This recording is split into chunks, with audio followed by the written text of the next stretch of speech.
తెలంగాణ ప్రభుత్వం నేడు రైతు భరోసా నిధులను విడుదల చేసింది. రాష్ట్ర వ్యాప్తంగా 73 లక్షల మంది రైతులకు ఈ పెట్టుబడి సాయం అందనుంది.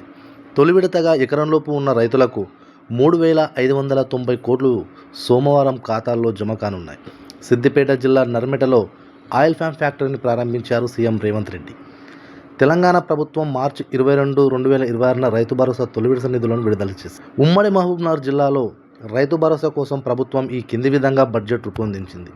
మహబూబ్నగర్ జిల్లాలోని 2,15,000 రైతులకు రూపాయలు 104 కోట్లు రిలీజ్ చేసింది. అలాగే నాగర్ కర్నూలు జిల్లాలో 157 కోట్లు, నారాయణపేట జిల్లాలో 93 కోట్లు, గద్వాల్ జిల్లాలోని 91.45 కోట్లు, వనపర్తి జిల్లాలోని 1,75,000 రైతులకు 86 కోట్ల 31 లక్షల రైతుల ఖాతాల్లోకి నేరుగా నగదు జమ కానుంది.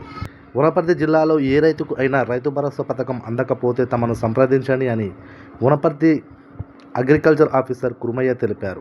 రైతు భరోసా పథకంలో భాగంగా నిన్న గౌరవ ముఖ్యమంత్రి వర్యులు 1 ఎకరా లోపల ఉన్న రైతులందరికీ నిధులు రిలీజ్ చేయడం జరిగింది.